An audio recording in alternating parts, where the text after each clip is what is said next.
তুরস্কে কারাবন্দী এক বিরোধী নেতাকে নিয়ে বিতর্কের সময় আইনসভায় মারামারির ঘটনা ঘটেছে।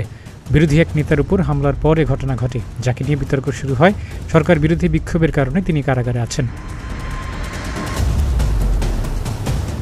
আন্তর্জাতিক গণমাধ্যমগুলো জানিয়েছে, বিরোধী দল ওয়ার্কার পার্টির ডেপুটি আহমেদ সিক ডায়াসে দাঁড়িয়ে কারাবন্দী নেতার পক্ষে কথা বলছিলেন। এ সময় ক্ষমতাসীন দল একেপির সদস্যরা তাকে মারার জন্য ছুটে যান। এক পর্যায়ে দুই পক্ষের মধ্যে তুমুল মারামারি শুরু হয়।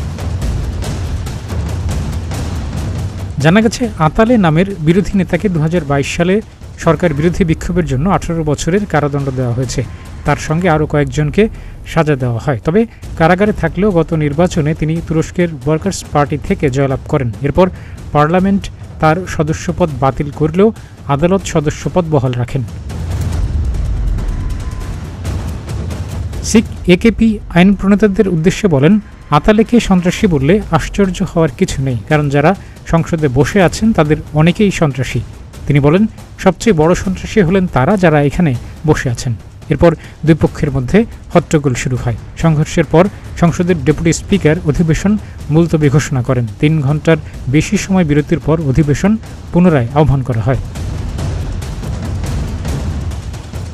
এর আগে তুরস্কের পার্লামেন্টে ভাষণ দেন ফিলিস্তিনের পশ্চিম তীর কেন্দ্রিক ফিলিস্তিন কর্তৃপক্ষের প্রেসিডেন্ট মাহমুদ আব্বাস। গাজা ইস্যুতে তার অবস্থান তুলে ধরেন। তিনি বলেন, গাজায় যে শিশুরা নিহত হচ্ছে তার থেকে নেতাদের জীবনের মূল্য বেশি হতে পারে না। জীবনের বিনিময়ে হলেও গাজাবাসীর পাশে থাকার ঘোষণা দেন তিনি। আব্বাস বলেন, এমন কোনো সমাধান তিনি গ্রহণ করবেন না যেখানে ফিলিস্তিন ভূখণ্ডের 1 ইঞ্চি জমিও ছাড় দিতে হয়। সে সময় তুরস্কের প্রেসিডেন্ট রিসেপ তাইয়িপ এরদোগান পার্লামেন্টে উপস্থিত ছিলেন। ডেস্ক রিপোর্ট, প্রতিদিনের বাংলাদেশ।